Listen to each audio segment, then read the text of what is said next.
この番組はご覧のスポンサーの提供でお送りします。Alrighty, welcome everyone. I'm Teeaboo and I am here for Princess Chuchu, episode 55. I promised that I would do it every time. So this is Princess Chuchu. Last week we had Giselle and Sorrow and a bunch of cute Ahiru moments, some interesting moments where Ahiru and Rue got to know each other a little bit better. Also, just in general funkiness terms, my mic sounds really weird to me right now, and I can't figure out why. It sounds more like dark and like heavier on the bassy end than it usually does, and I figured that it probably has something to do with the positioning of the mic around me, but I haven't been able to fix it this morning, so maybe there's just something funky going on, or maybe it's just me and I ate something weird and it's making my voice sound genuinely different or something. I don't know. It's just annoying me because it sounds muffly. It sounds like I'm doing proximity effect all the time, but I'm not. I'm like far away from it, and that shouldn't be happening. So we'll see. I just don't know. I'll figure it out later. Anyway, that's just weirding me out in general. Had some cute moments with Ahiru. Ahiru got to know Rue a little bit, this girl that she has been kind of worshipping through a sequence of events that sort of ties in Rue's dancing and skills and stuff with the episode 1 dancing Ahiru, and particularly the falling Ahiru, but Rue falls with nobody to catch her because she's at the top and nobody cares. I mean, everybody cares about the person at the top, but nobody's gonna keep them there, you know? She's in a difficult situation and demonstrating to us that there are struggles on that front. Also interesting, some just interesting things about Rue that make me go a little eyebrow raisy, just like, hey Rue, you want to explain what the fuck is up with you? Because you don't make a lot of sense. Like the lines that she says about not having enough basic training and seemingly not having the stamina to be a world-class ballet dancer, like ballerina. That's a little strange given that she's a world-class ballerina. I wonder what's up with that. But more importantly, we know a couple of things. We know that Rue knows that Princess Chuchu is a story. If Rue starts putting some things together, Rue has probably enough evidence to figure out that Ahiru is Princess Chuchu. Now, in magical girl canon, the fact that the magical girl looks a lot like a real girl in your school is usually something that we just pretend doesn't exist and just isn't a part of the series. She's probably not going to be like, hey, Princess Chuchu has orange hair and a giant ahoge. I wonder if that's related at all to this worthless girl that I know with orange hair and a giant ahoge. Maybe, maybe not. I don't know. But I do think she's going to start getting suspicious because like she ventured to this place with Ahiru and then Princess Chuchu just shows up and then dances Giselle better than she can, and it's just like, I saved the day. Also, bye. Gotta go now. Haha, wee. It might be one of those things where she starts to figure out that Princess Chuchu and Ahiru are never in the same room at the same time sort of situation. I don't know. Okay, we're in it. We've got our cycle down. Things are continuously changing in the backstory of this world. Drosselmeyer's influence is constant and ever-present, although the man himself has ducked out with the exception of the scenes where he invites or kind of commands or just like says, hey, Princess Chuchu, the whole world's gonna fall apart unless you do something. You wanna do something? Come on, do something. Like a creepy enabling weirdo. I don't know how to think about Drosselmeyer still. I'm on the lookout for any information about Fakir, any information about Rue, any realizations from Rue, any more emotional stuff that Muto starts doing that's like sorrowful and such, and any chance that it leads him into terrible situations because having only negative emotions seems like a bad idea. Just saying. Gonna stay on that train until disproven, until we show that we're not being total assholes by giving this poor, depressed, empty boy the worst possible set of emotions. Like, we're taking him from baseline blankness and just like lowering the bar every time. Just like, here, have some extra depression. Would you like a side helping of anxiety? How about some pain and grief? Ooh, yeah, more of that. So, I don't know if that's the best idea. We're gonna stay on that worry train. But we're here for Tutu. I expect that we will get some kind of additional mini story that has been somehow warptified into this world and then twisted by the influence of this world and the heart shards, that we will find a heart shard and we will eventually dance the pain away before transferring it to our hate sink of Muto, who's just gonna get more and more miserable as we keep doing this. And I can't help but find that to be the funniest thing, because it's like our character's core motivation is so obviously wrong. And maybe I'm wrong about it being wrong, but it seems so obviously fraught and ridiculous to be giving this stupid idiot boy all of the worst feelings in the world. It's like, oh no, that's not how you make a supervillain. Nah, this'll be fine. This'll go great.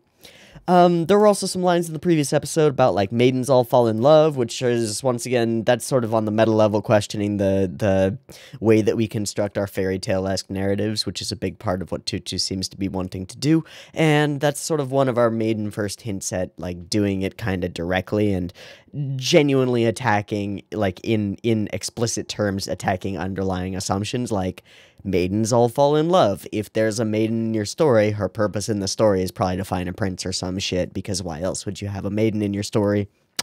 That's how those fairy tales work. Sure is. Maybe it shouldn't be that way. Maybe we should have maidens who, I don't know, are predetermined by their story fate to fall in love, and maybe decide not to do that because it will only bring them bad juju. So happiness and glory and stuff and fate and stuff. Just, you know, throwing it out there. Seems like an important thing to point out and just, like, point at. Anyway, no clue what we're going to get in this episode, but it's going to be more choo-choo, and so I'm here for it. I'm on board this choo-choo train. Okay, let's just watch episode 5 and see what the hell we're dealing with. I've remuxed it. I have not imported it into my editor, but it's been pretty consistent that we've wanted to look at these episodes in more detail, so I've done that beforehand, and we're good to go once we get there. But I've got episode 5 of Princess Choo-Choo up and ready to go. It is sitting at 0 seconds. There will be 2 versions of this reaction. You can find a picture-in-picture version with the video up there, linked in the description-doo. Nice. Abba-boobly-bloobliet. And a timer-based version up on YouTube. If you would like to do a syncy thing and sync up your own copy with the timer-based version, you're welcome to do so. That's why it's there. Just get your copy ready, because the beep-beep timer to count you down will be coming at you now.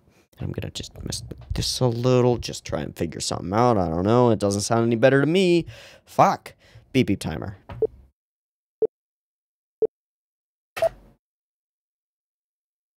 Silence. Okay. A happy prince. Not anymore. I thought it was gonna become a pendulum. Knew no painful past, and he knew no painful future.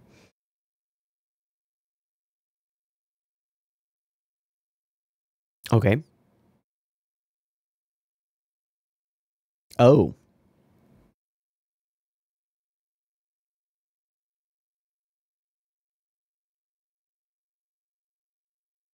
I don't understand. He found a comforting warmth, but it was also sad. I mean, that's got to be Muto, because we showed the sword, right? It's just like, that's the sword of the prince that we associate with him, right? I mean, a comforting warmth that also emanates those things sounds like a person, honestly. It sounds like a human being. Like, you can get the comfort from them, but they're human. They have all the other things, too. But then it showed us the sun, as it has shown us before, so I have no idea. That's weird.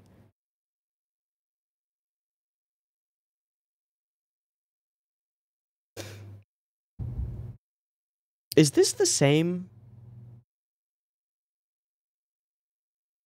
Yeah, okay, it's the same. I thought for a second there, like, did the OP just change slightly? I don't think so.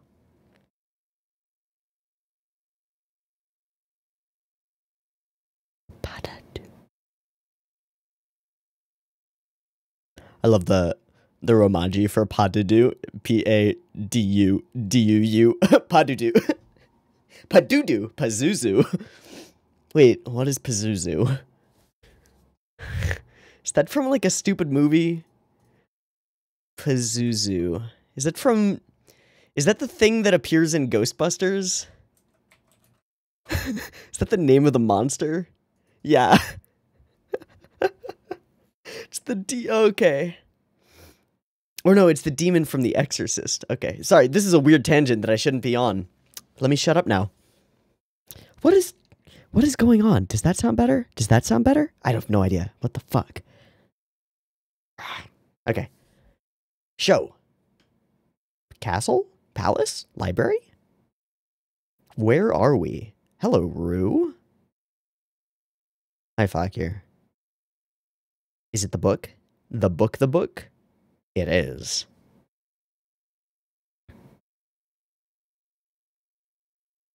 They do know. Okay. Confirmation. Confirmation. Yeah, you're wrong.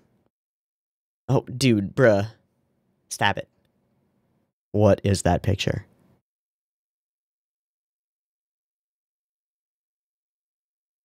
Why is... Oh god, that's a lot. On the night... Oh, right! Firefest is coming! Oh, no. So, we got an old man, a young boy listening to him, and an angel?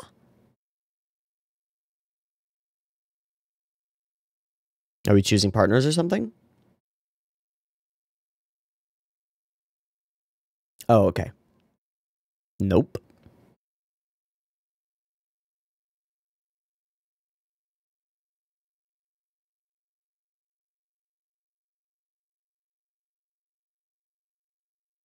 Please stop breaking my neck. Yeah. Oh boy, here comes the marriage.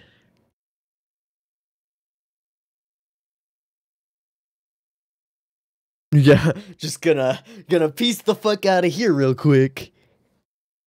Okay. It doesn't explain anything. There we go. Okay, there we go. It's for a prize. Gotcha.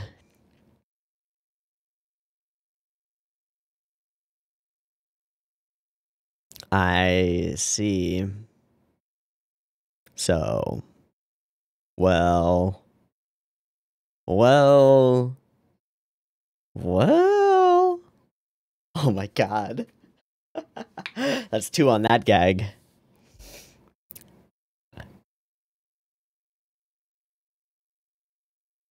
At least he didn't say anything about marriage. I love them all just like, oh, there it is.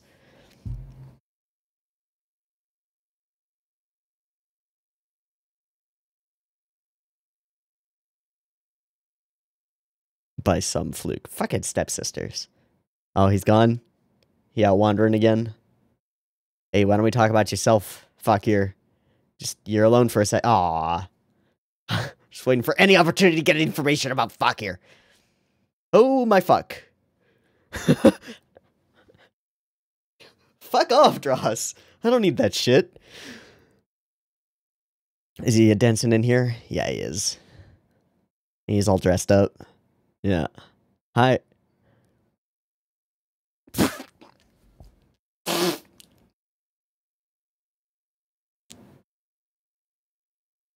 Well, yeah. Oh, no. Oh my god. That is what we have been told.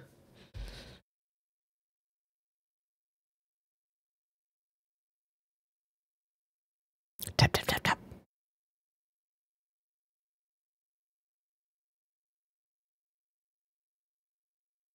Ooh. Oh, that's such a dick move. And he has just enough loneliness and sorrow to be able to feel it. Ow, this hurts. Holy shit. Okay. Yeah, that's something.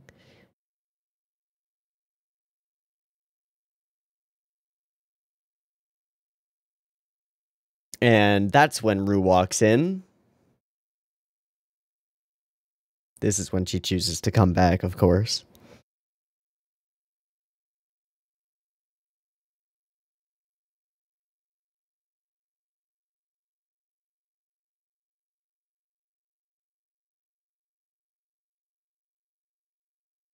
Hmm. Or is he just following the command to dance here and practice? I don't really know. Woo! Yeah, there we go. No, can you see him in the window? Awkward. Her again. Wonder if we're gonna put two and two together there. I mean, literally two and two. It's a joke. God, that little bursts of animation. Yeah.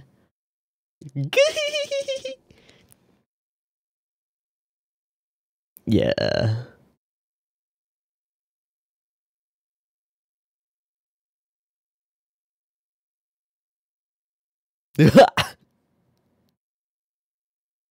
Hmm.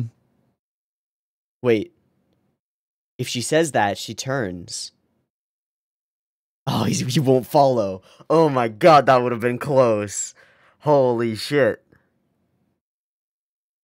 Hoo-hoo-hoo. She quacked. Nope. You gotta get some water, girl. Hmm.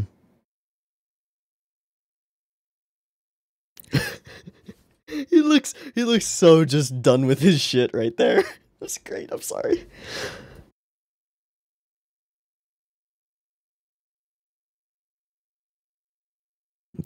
Uh-oh. It's also literally your name, Ahiru. It's fine. She's called Duck. Her name is Duck, and she's a duck. She didn't ask.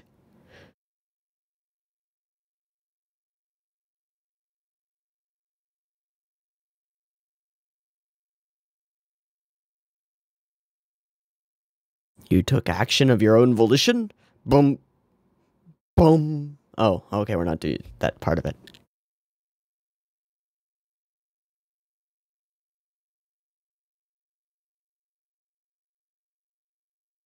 Whoa, what? Whoa, what? That's classic abusive shit. Alright. Oh. Okay.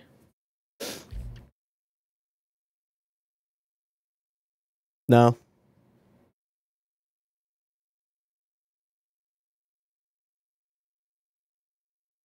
Run.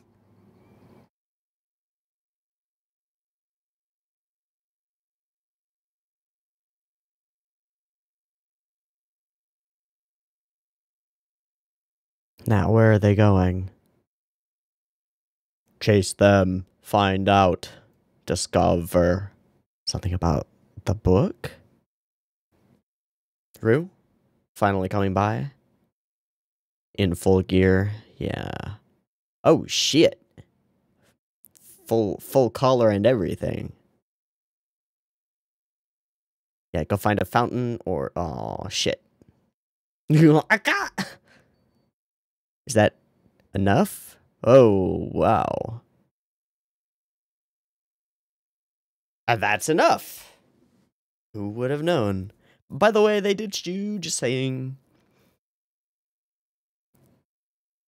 How do you know? I came in while I was cleaning. It's fine. I'm on cleaning duty. I just found... yeah. There we go. No worries.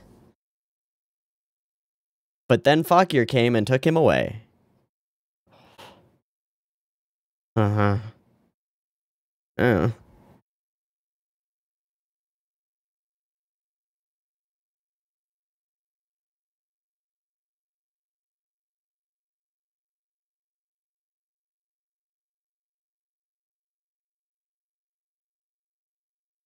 Okay, but she still hasn't figured out that Choo-Choo then appeared.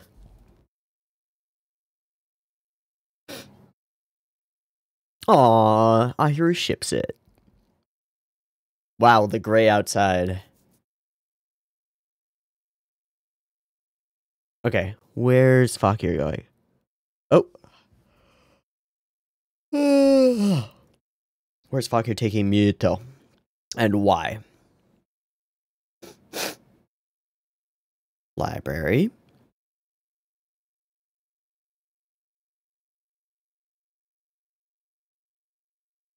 Oh, just locking him away so he doesn't get into trouble?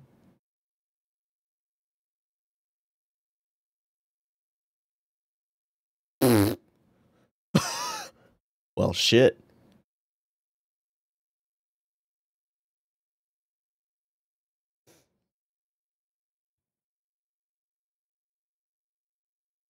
Yeah, right. Some of his what? You know about what? Yeah.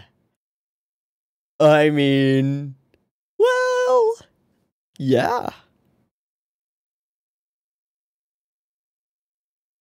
Holy shit, we're breaking this whole thing wide open. Nope. No, Drosselmeyer told me.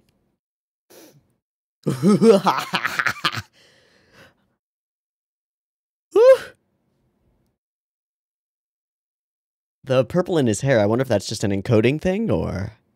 No, I don't think so. Oh, I don't know if you know everything about Muto.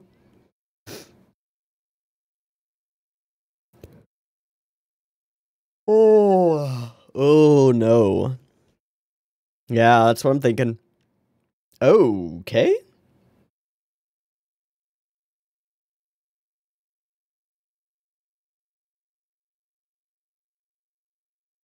And this is good because... But is it? I don't know.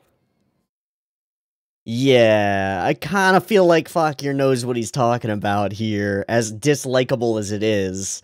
I think he does. That doesn't mean that he knows what's good for him. Now that he's able to feel loneliness and sorrow. Great. Oh, fuck. Oh, shit. Oh, God, fuck.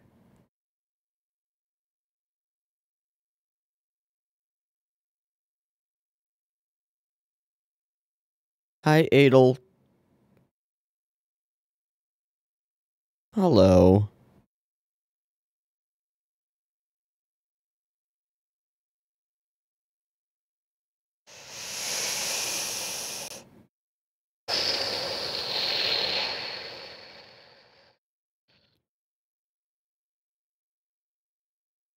Okay.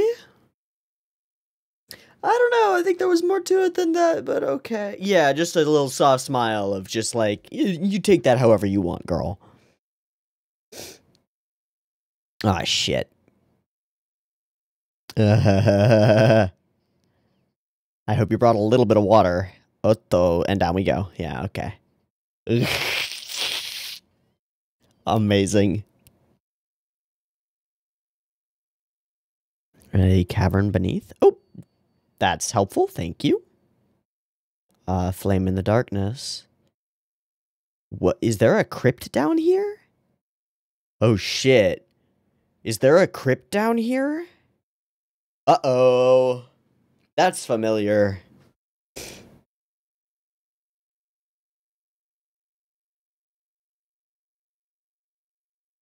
Light. A candlelight. Floods the entire room. I mustn't fear the darkness, taking the path less traveled. It is. It's a catacomb. It's a crypt.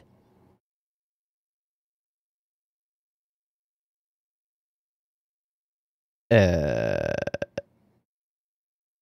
don't think so.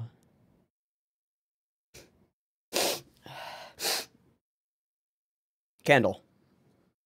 Candle.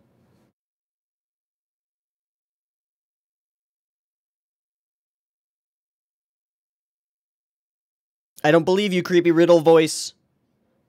I don't believe you. Ah, fuck.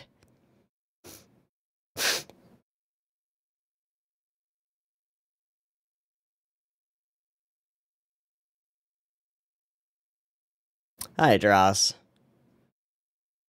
Sure. I'm sure we can. Let's do it.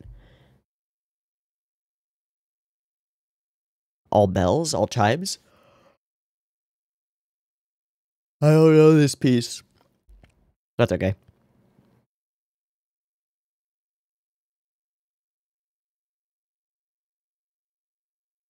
That's a lot more than one.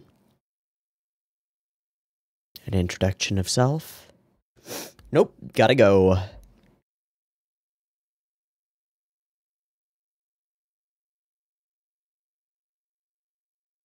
Yep. I don't know the second one, though.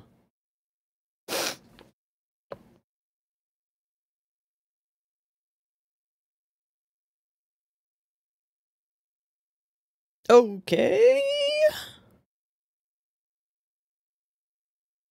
So it's a non-physical... Oh, shit. Oh, the Fire Fest. Uh-oh. Oh, hi, fuck here. God damn it. Everybody's fucking with me all the time. Oh my, okay. Oh. Oh. Alright, sure. You be the spotlight. Oh, we're doing after images on those frames.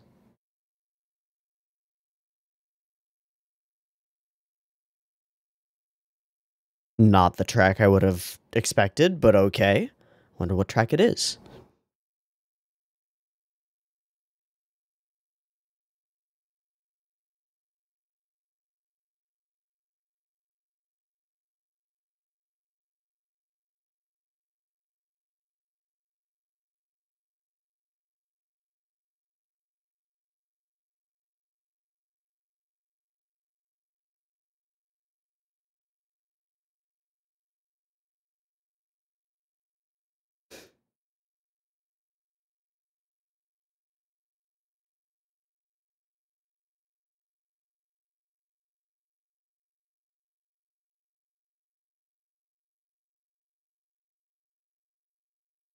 Muto.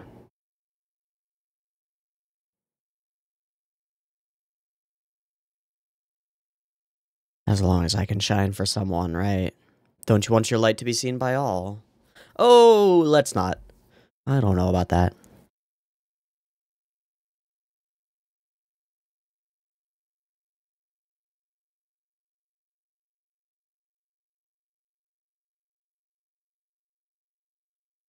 Hmm. Hmm. And then our meta relevance is that Chichu is a light upon the world itself. Okay.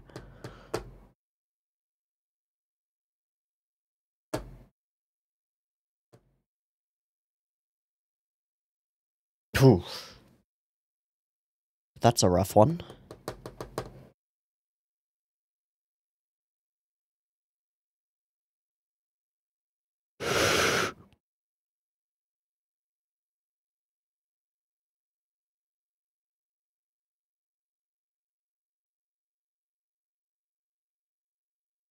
What shard is she, though? Okay.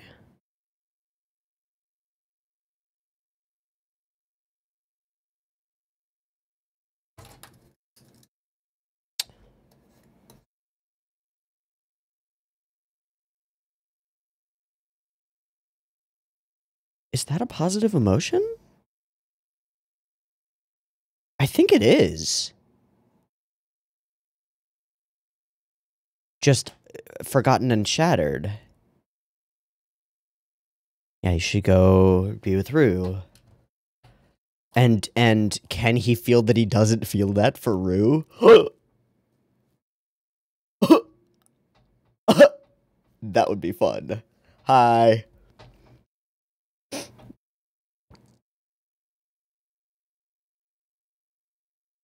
Just wants to dance with ya. Or something. I don't fucking know, man.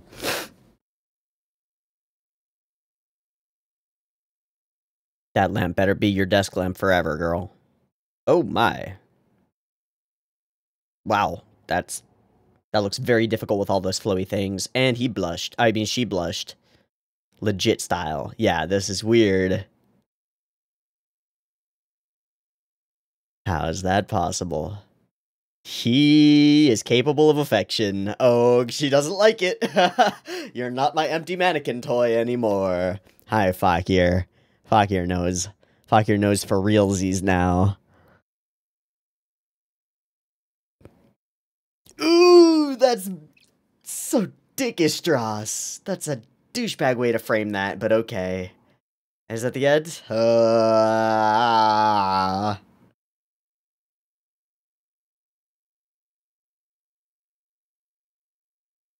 Okay.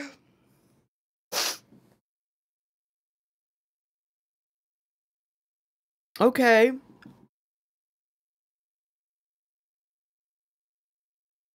I have to blow my nose.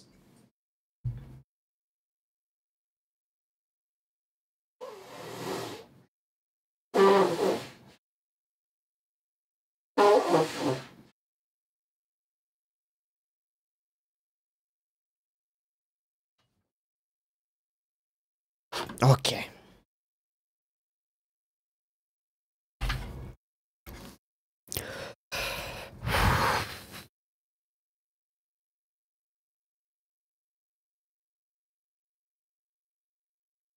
There are a couple things I want to look up in this episode, so I'm going to start doing that.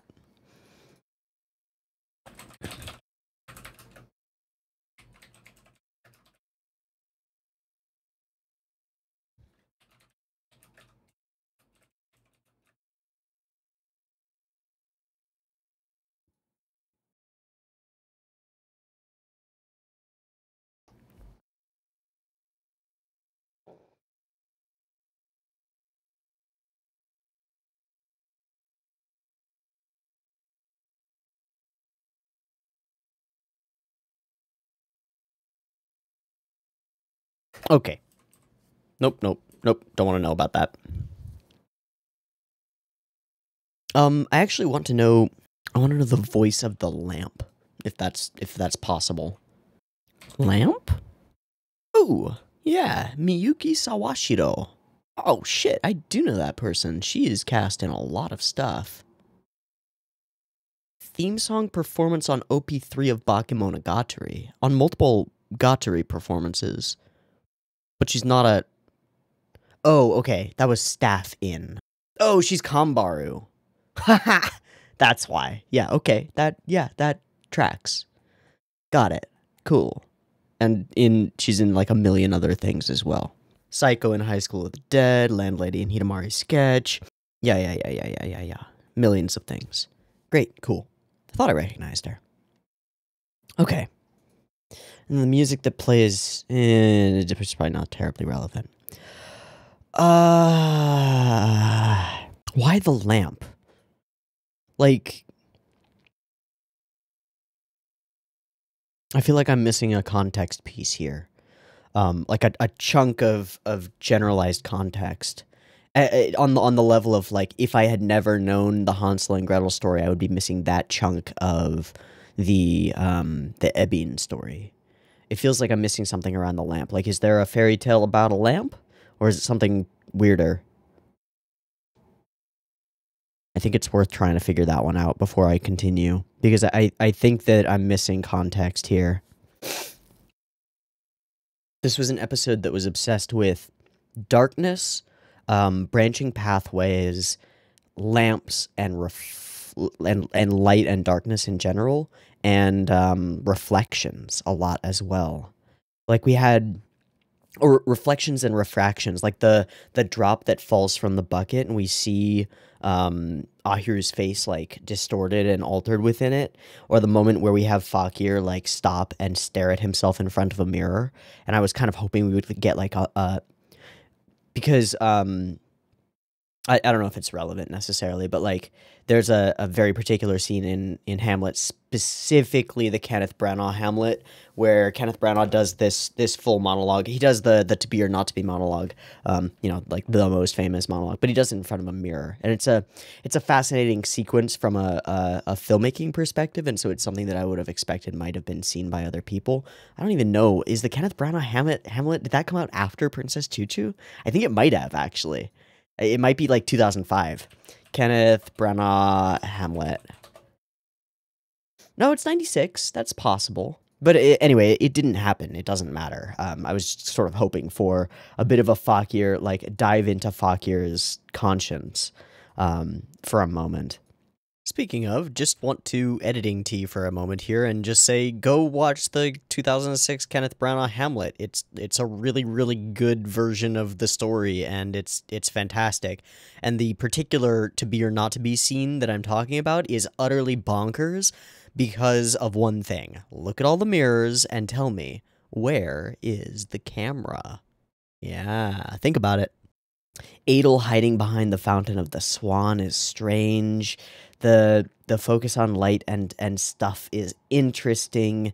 Fire as something that illuminates the darkness is intriguing. And then, just because all of that plays into what Adel talks about, All right, let's just go through all of the Adel talk, because the Adel talk is always a great way to figure out what the core point of the episode was intended to be, as obscure and vague as she's going to be. A flame can illuminate the darkness, but without the darkness, its glow cannot even be seen. When I hear this, I immediately am struck by like the dichotomy of positive and negative emotion within Muto, right? Often we say, like, without darkness, you can't experience the light, and we mean that as, like, without the hard times in life, you can't really recognize or care about the good stuff. It's harder to understand the difference. And this is like a potential angle for what we've been giving Muto hasn't just been bad juju, it's just been, that's the way to frame the bad juju, and understanding the bad juju is from whence we find, like, happiness, is by understanding the contrast with what is bad. I think that's a valid philosophy to posit if you wanted to, that, like, happiness is not an existent thing, but is the result of, like, knowledge of reduced suffering. So, like, if you are in a state where you know what loneliness and sorrow and suffering and blah, blah, blah feel like, and you're not experiencing any of those, then maybe you're happy in that moment. I think that's a legitimate position to take. I don't think it's the position that the show's taking now that he's gained affection. That's really interesting. That throws me for a loop a little bit. Forgotten and shattered or not, he gained an emotion that I don't think we can say is a negative one, so I don't know. So this little dichotomy that she presents seems to talk about that, but it's also hyper meta about the glow in the darkness, right? Very weird. Are you afraid of the dark? Okay, and this is the other thing that is posed repeatedly within the episode. Are you afraid of the dark? Are you afraid of the dark? Don't be afraid of the dark. I cannot be afraid of the dark. I must not be afraid of the dark, etc. And Ahiru chooses to believe this as the darkness is the unknown, and that like, Adel frames it as darkness is your own uncertainty, right? Like, you are currently, yeah, I see that you are in the darkness of uncertainty, but if you wish to shine for someone, you must not fear the darkness. So to be a light, you must not fear the darkness. And if you desire only to shine for someone else, then you have to be willing to illuminate the darkness. Okay. And she says, I see, you mean I shouldn't fear what I don't understand, right? Tell me that's the right thing, Adel. And she just smiles, just like, sure, simple duck child, you totally get it. You obviously understand everything. No. A path is open to you, she says, her arm outstretched.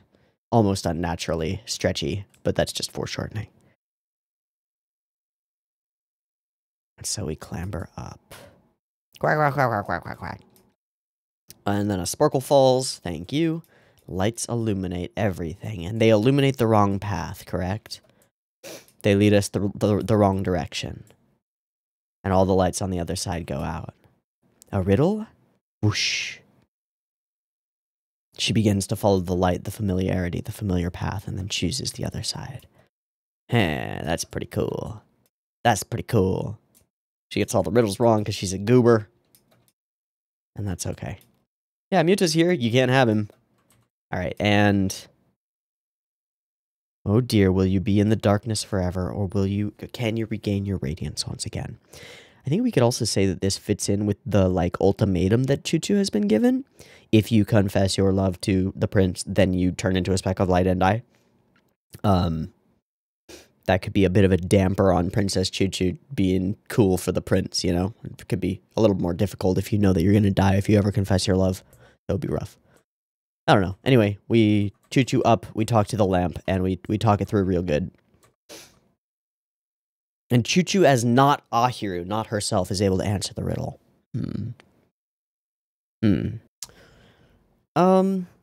I don't think there was anything super duper crazy animation-wise in this episode that would require me to import this into my editor. I think I'm going to do it anyway, because there's probably a lot that I missed. And then while I'm doing that, I'm going to just, like, I'm going to look at the wiki page, because there's the fandom wiki page, and that way I can find the tracks that play at the end, and if there's any, like, insights into the lamp thing and what story that might be based on or whatever, then that could be useful. So I'm going to go look at the fandom wiki page while I import this episode into my editor so that we can skim through it. Okay, so I will see you in a moment. Peace.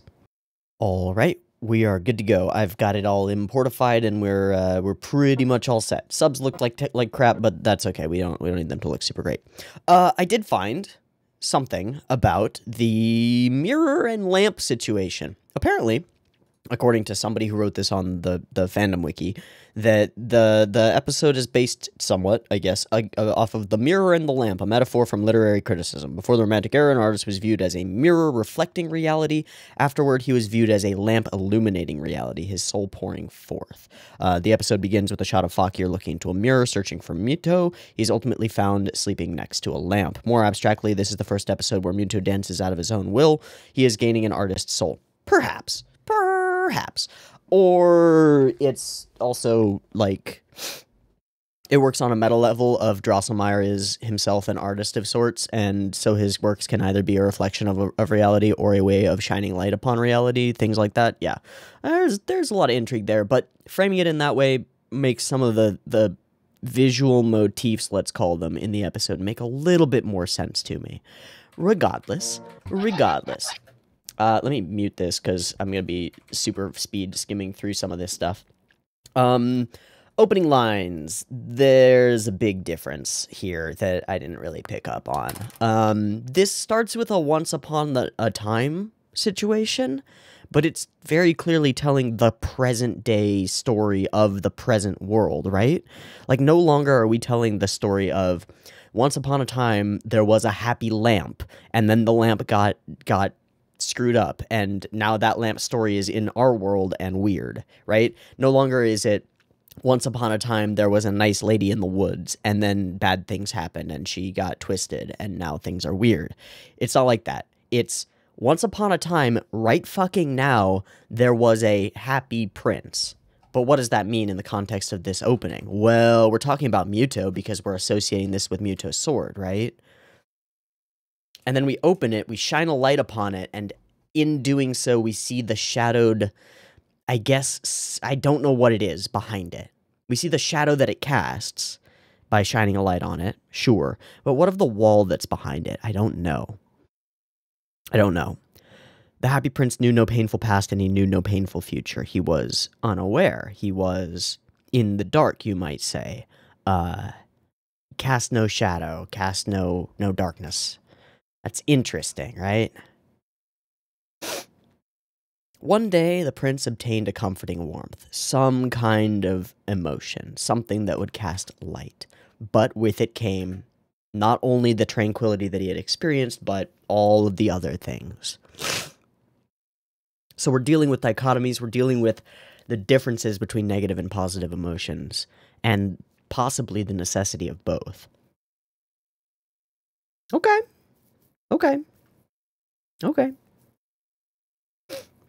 Now, this also inevitably posits the question, that is, I think, the question that we have mostly for Fakir, and that question is the lack of pain the same thing as happiness? And this is along the same lines that I was sort of positing when we were talking about the Adel thing. Like, I'm not really sure if this is what we're going for here, but I think as an overall question to ask about the show, not necessarily to say this is the question that the show itself is positing, to be clear.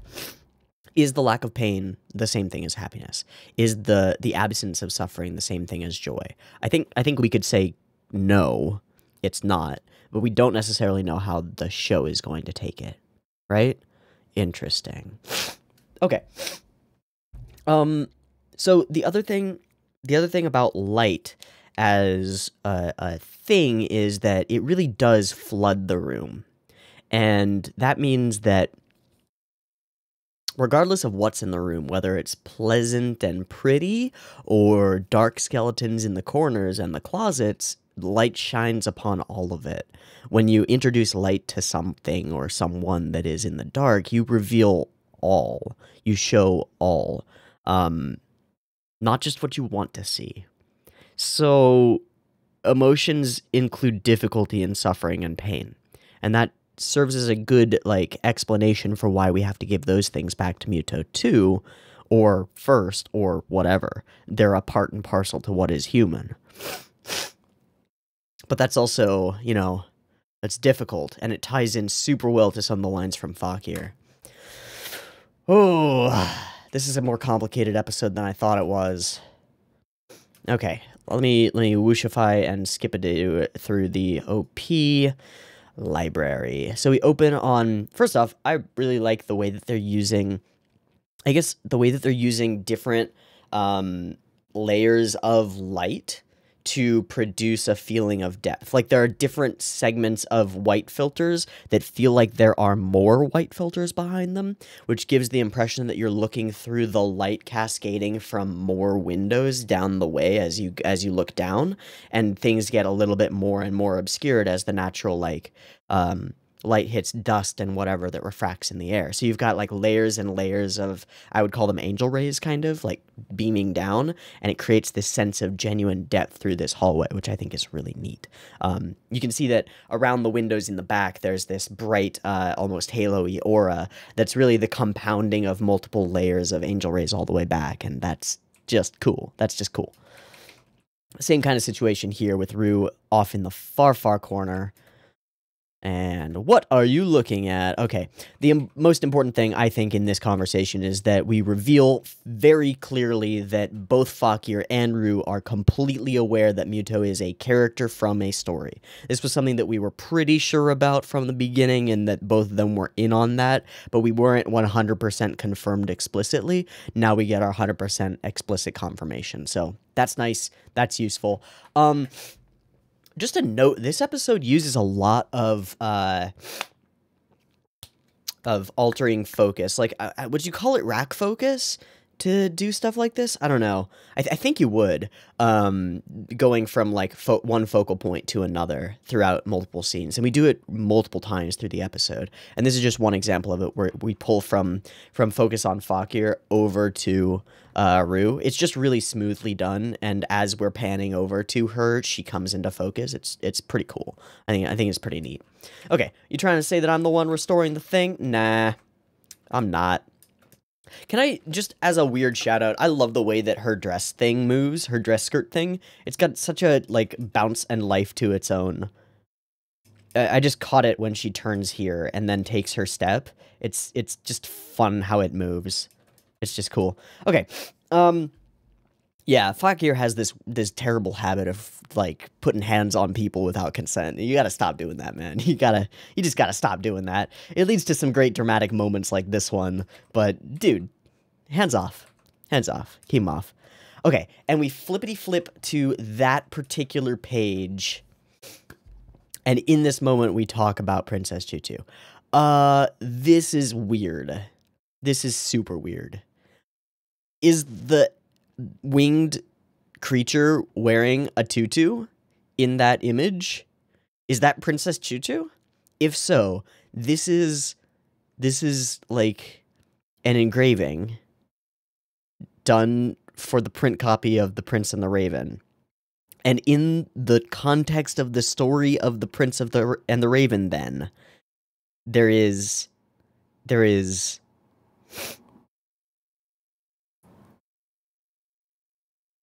bottom right-hand corner, where we can see Lieber Prinz, den alten Mala, Prinzessin Tutu.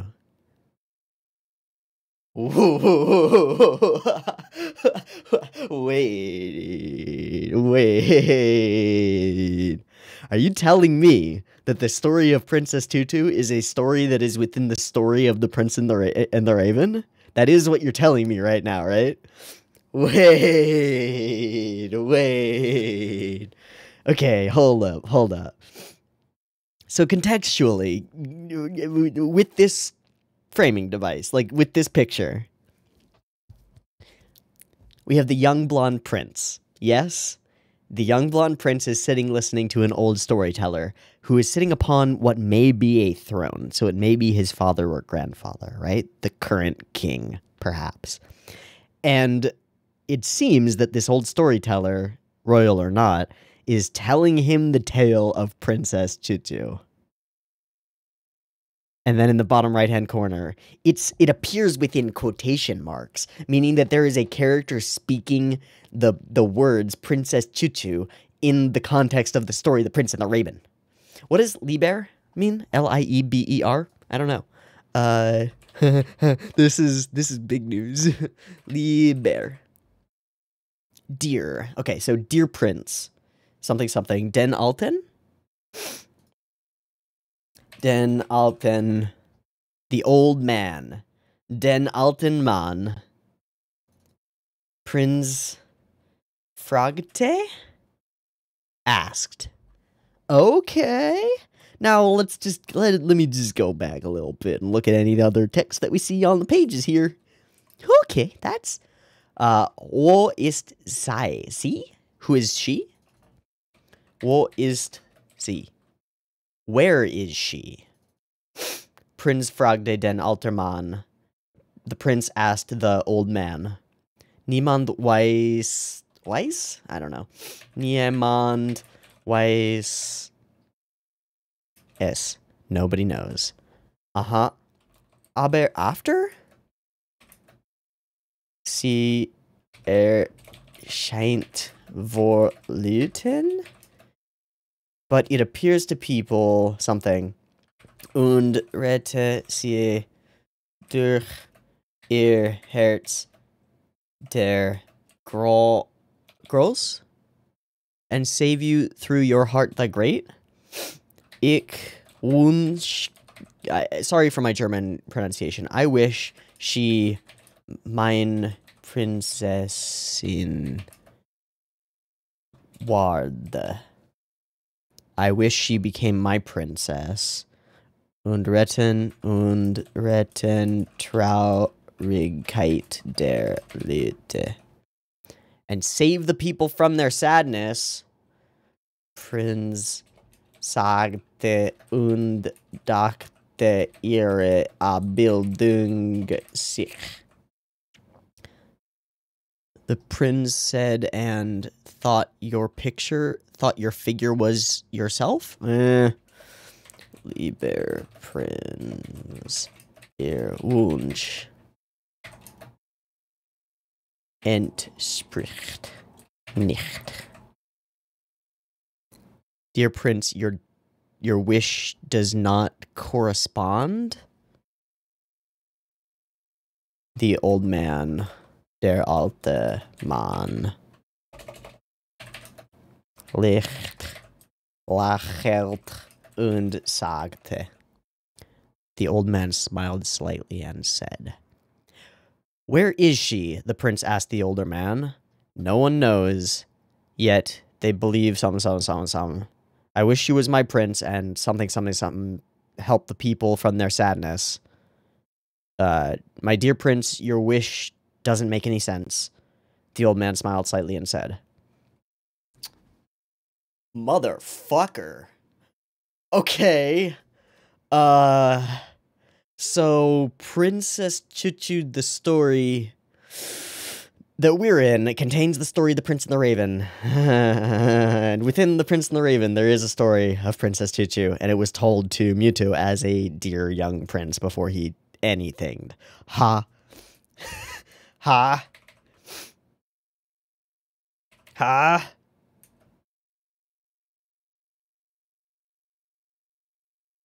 Right. And it's the something of the something catacombs, which is pictures at an exhibition catacombs. Right. Okay. And it's Mahler, right? It's Mahler? No, it's Mussorgsky and Ravel. Okay, cool. Okay. Literally none of this stuff matters. This is all just exposition stuff for Chuchu to find out what the thing is and for our stepsisters to be assholes, because that's how they do. We also find out about there is a golden apple that is given out to people. Golden apple, Adam and Eve, Garden of Eden stuff, or just other mythologies or other things. Also, wait, no, there are we talked about this in episode 1's reaction. In the promo art, there are golden apples within the trees, within the boughs of the trees, right? Maybe there's more importance to that than we're giving it credit. Maybe that'll be more than anything else. I don't know. And we two-peat the gag with the dude. I love that they all, like, pop in to gawk. It's great. Okay. Marry me. Gosh. Please no. Okay, doesn't matter. Move along. Fakir shows up in his own room, right? Looking for Muto. Sees himself in the mirror. Bingo. Right. Going somewhere without permission. Oh, yeah. Yeah, this is, like, so not okay. So again, we're doing that same kind of rack focus thing. We just focus into the background where there's nothing there, and Dross just casually wheels by, just like, ha ha ha, you're fucked, Princess Chuchu, ha ha. Thanks, buddy, thanks. Okay, bit of a mirror to the first scene that they ever meet, where Ahiru walks in on him practicing, or in this case, waiting to practice. And, of course, the goober cannot be contained ever. We get our wacky, wavy, inflatable, arm flailing Ahiru, and it's wonderful, and he's goofy, and yeah, Dross just shows up to tell us that we're more fucked than ever. Thanks, Dross. Appreciate that, buddy. Really appreciate that. Okay. Have you seen Rue around? We focus very clearly on his tap, tap, tap, tap, tap across and around the water. Reflections, also. Reflections. Right. Cool. It's also kind of ominous and, like, kind of a scary scene. I don't know. It is sad that he's been waiting this whole time, though. And for the first time, essentially, he expresses one of the emotions that he's had. When I'm alone, it is so dark and cold. We shade out his eyes. A person with feelings.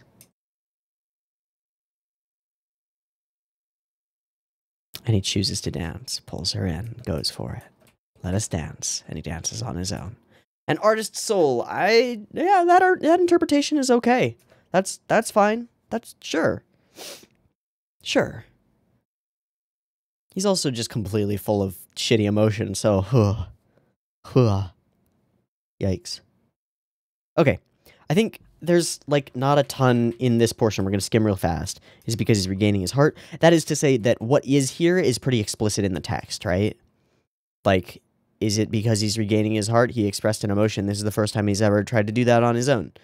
And then gloriously goofy. Oh my god, the little slip just from here to here. Because she's actually slipping. And then just the stretch and everything on this. The door, her legs, her hair, her head, everything. Whoop, whoop, whoop. That's so great. That's so wonderfully goofy. Yeah, and she's like, aww. Ahiru being a goober carries the show so much. It's so necessary. But it's also freaking weird, and she doesn't feel like she deserves it, and of course. Alright, so then we run into Fakir, and he's just like, oh, she's like a duck. And then she accidentally quacks, and I thought we were going to find out a lot more than we were supposed to. But no. I also love the sort of, like, just the storytelling through camera motion that she is over there on the other side and right there and is a duck. Quack. Okay, and then we get to overhear. We get to overhear the greatest dick that has ever dicked, because he's the dickest dick that has ever dicked. He just is. He works really hard to be an asshole. He works so hard. Okay, there were a couple of great Fakir faces. I think this is one of them. Just, like, when his mouth is closed like this is just the perfect encapsulation of, really? To the point where I just, yeah, I'm gonna just turn off the subtitles really quick. And then I'm gonna just, like, grab a still frame of this frame. Because I think I can crop this to, like, a certain point. And, I could crop this to right here. And just have a fucking really emote. That would be great. Bruh.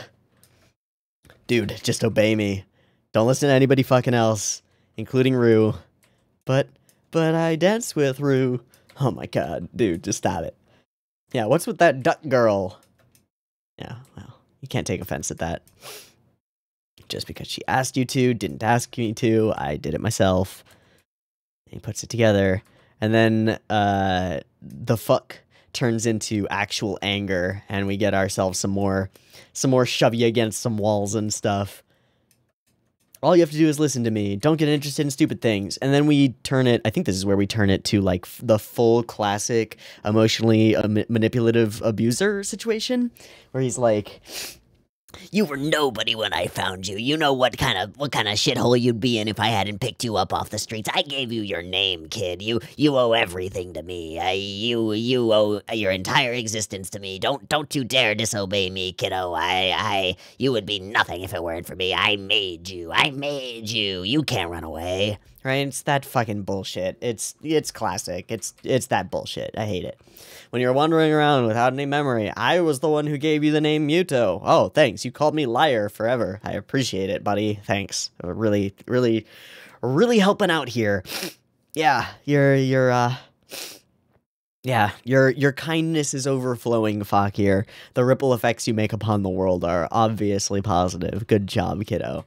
Now that said, I still think Fakir's got his head on straight and knows what he's doing when it comes to keeping Muto from getting his emotions back. I think he's right. He could just do a lot better job of not being a super dickhead about it to everyone else who could either get in his way or assist him in preventing, I don't know, Godzilla from being unleashed potentially. Like, Muto could be the equivalent of the Antichrist. You might not want to make him reach his full potential. It might not be the best idea. But anyway, this is all that bullshit. I was the one who saved you. I pulled you out of that shithole. Don't go anywhere. No fun for you. And then we have to accent it with a slightly creepy face touch and little cheek rub thing, which is like, oh, Fakir. No. Again with the handsiness. Huh? Stop it. Don't caress his cheek after fucking emotionally abusing him. Don't do that to me. Don't do that. That's not okay, buddy. It's not cool.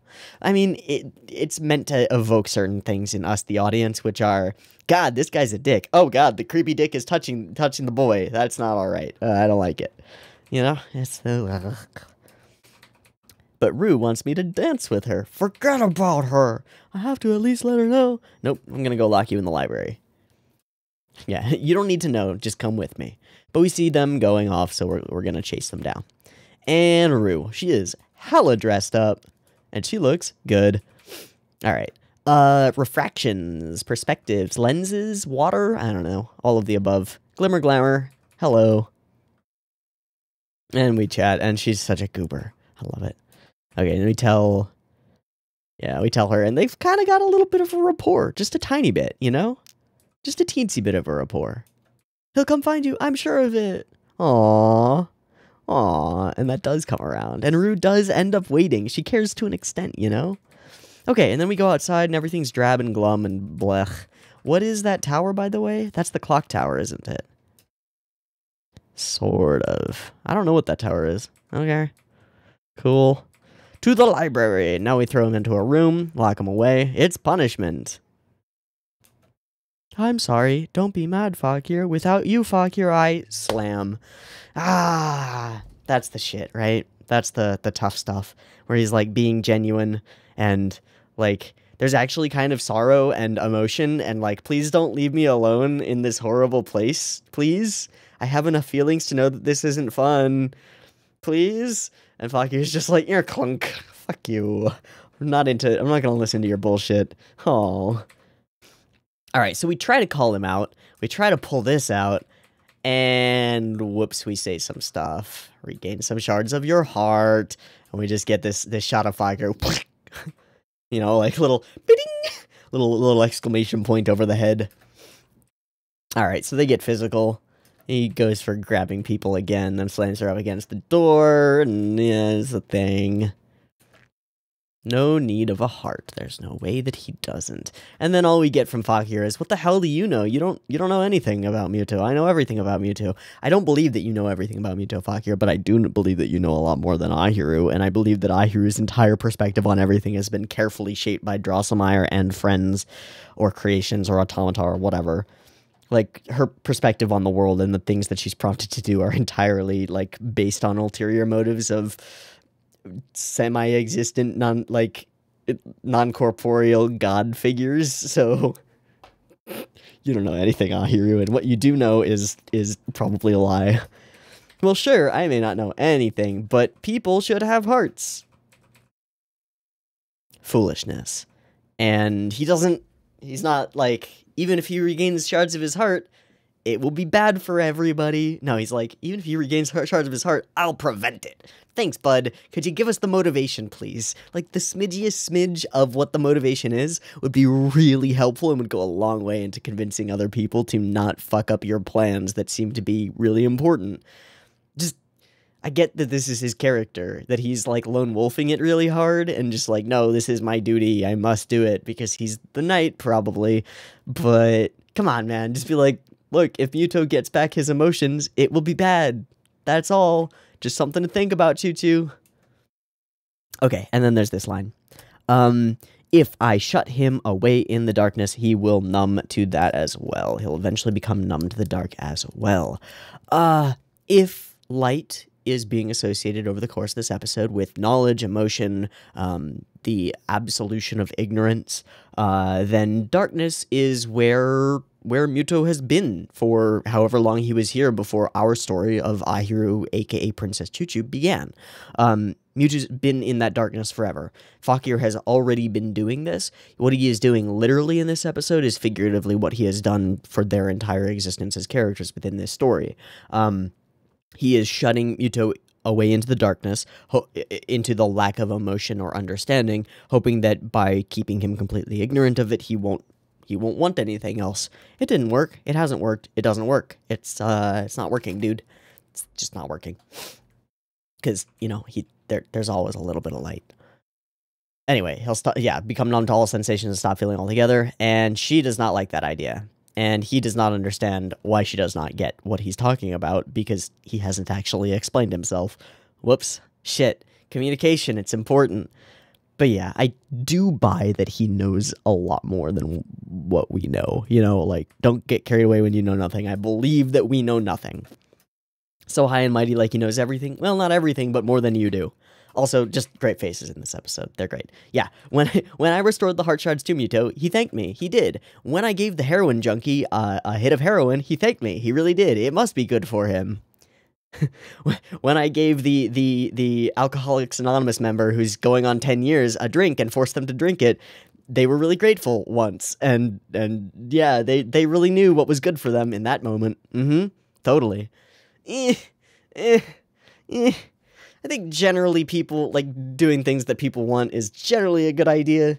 It's not always the best idea. There are sometimes some exceptions, and, you know, like, effectively what we have in this situation is Muto, the heroin addict, going around being like, I don't need anything, but I would love some heroin. And Ahiru's like, oh, shit, dude, I got tons of heroin. Here, have some. And Fakir is the like, handler who's like, whoa, stop giving this dude heroin. It's not okay. Stop it. Yeah, it's not gonna turn out well for any of them if we keep on this train, but that's okay. It's the choo-choo train. No worries. No worries. Okay, then we'll move into the actual core, like, focus of the episode. Focus character, let's say, of the episode. We hear a strange voice, and there is a trapdoor in the place. Adel just appears. I thought she was going to appear inside the library, which would be even more strange. But it's maybe even more strange that she appears outside. Maybe she can't go inside? I don't know. And she appears behind the swan fountain statue thing, and we just go running to her. Yeah, okay. A flame can illuminate darkness, but without the darkness, its glow cannot. Huh. In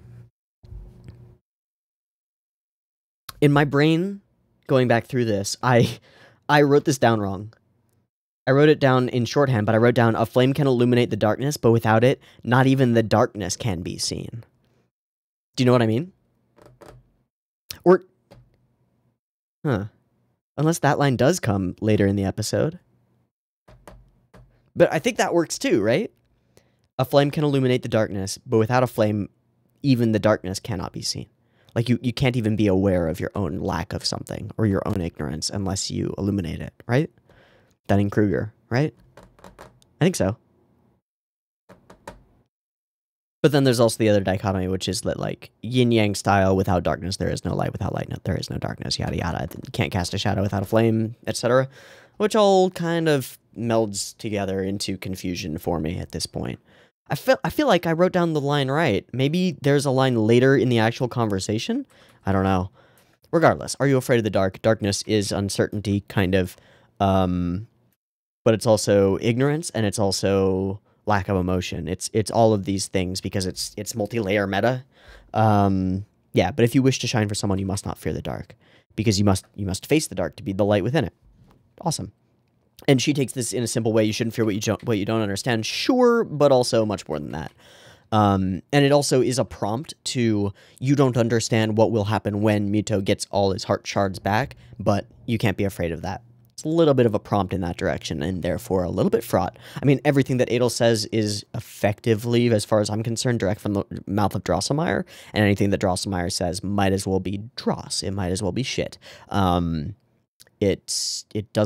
It matters, obviously, but it's not necessarily true, and it is obviously based on ulterior motives that we still don't understand. Okay, we find our place, we fall in the place. It's actually a really great sequence of Goofy as Ahiru Duck gets bugged around and falls all the way down into these catacombs. Dribble, dribble, thank goodness, that's very helpful. And the lights illuminate on their own and show us the path, but it is misleading. We get multiple riddles as we go. All of them are the same riddle of the same thing, the light that it casts, the wick. And we must press on through the darkness. Now, the most interesting thing about this one is fearing the dark. If darkness is ignorance, lack of emotion, emptiness, and we just got a bunch of riddles, and Ahiru doesn't answer any of them correctly, what's she doing? She's pushing through her own ignorance and darkness, right? Right? She's being unafraid of uncertainty. She doesn't know the answers to these, but she perseveres anyway. She follows the path that seems to be best for her, follows her instincts and intuitions, and some shit that's been put in her brain by Drosselmeyer, but whatever. Follows her instincts and intuitions and eventually finds what she is looking for. She finds the source of the problem and a source of light. And as soon as she finds the source of light, she clicks into gear and gets all of the riddles. Oh, I just get it now. A little bit of light illuminates it all. So she fails the riddles, but she perseveres and manages to gain that bit of understanding, which I think is pretty fucking cool. She also fails the riddles miserably. I didn't get the middle one, but the other two made a lot of sense and were pretty easy. And of course, Drosselmeyer appears to say, will you be in the darkness forever? Will you remain ignorant continuously, or can you regain your own radiance? So I guess it's not that she finds a light, she finds the light within herself, and using the light within herself that is Princess Tutu, the place becomes illuminated. And she again, ballet, does all of her things through this until it's like, I'll illuminate you for the rest of your life and force my light upon you. Forcing light upon someone is kind of like forcing darkness upon someone, which is what Fakir is doing. I think that our problem with Fakir is not his goal, but his methods. It's that he's forceful about it and kind of a dick. So maybe there's a better way. Maybe if keeping Muto in the dark is necessary, we could do it in a less dickish way. Maybe. I don't really know. Anyway. Get back, Muto. No. Oh, yeah. Just to mention this, this fire is really weird. It's super awkward, because this is like video copilot fire, that you just get in a stock thing, and it's actually like green screened images of real fire, which is totally wrong for the entire aesthetic of Princess Tutu. This should not be done. It should be hand drawn, and it should be stylized, to make this work. I don't get this decision. I don't think it works. This is like maybe the first time that I've had a real gripe with a visual or stylistic choice within Princess Tutu, and that's saying a lot given that we're 5 episodes in, and basically everything that's been on screen at any point has been cool and interesting and good at conveying what it's trying to convey. I mean, this does fire. It's fire, but it's awkwardly realistic, I would say. And I don't like it. It could be worse. It could be a lot worse.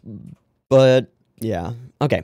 You see the shadow of Fakir as he opens the door, letting some light in. That bastard. And then we dance it out. So we dance through the pain, and this time we do it differently. Instead of dancing with the character, we are illuminated by the character's specialty. So a bit of like a delegation almost. I don't know how to think of this, but it's interesting. And we'll see if we pick up on future elements like this one, because it's neat. It's different. And we don't hyper crazy animate the sequence. It's a lot of stills and pans. There are some cool things, like this shot is quite nice, but it's a lot of stills and pans. Okay, I become forgotten. Must not have needed me from the beginning. We dance it out. There is someone who wishes for this light, and it is Muto. And so she decides that she will eliminate him forever. Nope, but forcing someone like that and shutting them away is not right. When people want your light is what they want. Yeah. And it's sad that they no longer need you, but that can't be helped. You don't want to force it upon people. Yeah, give him his freedom. That will lead to his happiness. Good. And it is the feeling of affection. Although shattered and broken. And forgotten?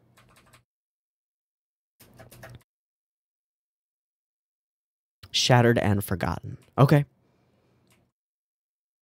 And this given back to Muto allows him to demonstrate some level of affection, genuine smile that he shows to Ru as they dance or after they dance. And her response is shock and potentially terror. I'm really not sure how deep it goes, but she blushes a little bit. She feels something a little bit, looks up at him and sees a smile and is like, oh, fuck, that's not right. I don't know about that. Something is wrong here. Bye-bye. And she's out. And Fakir saw. Okay, how much is Fakir gonna suspect? I don't know. And here we are carrying the lamp. Okay, then. Jesus, another interesting episode of Princess Choo-Choo. Another really interesting episode of Princess Choo-Choo.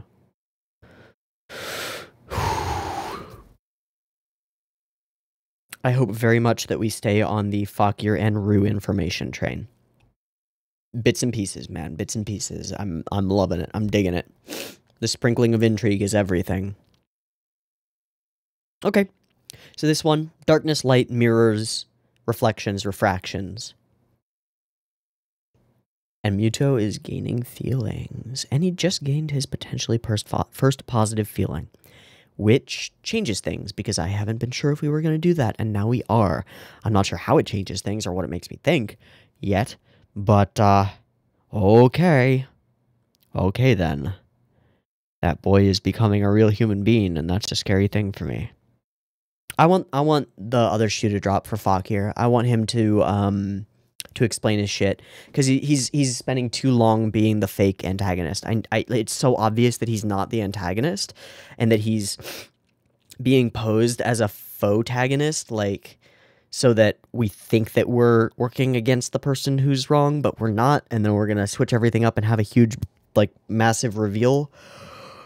Oh, I want that to happen, or at least to hint toward why, just why.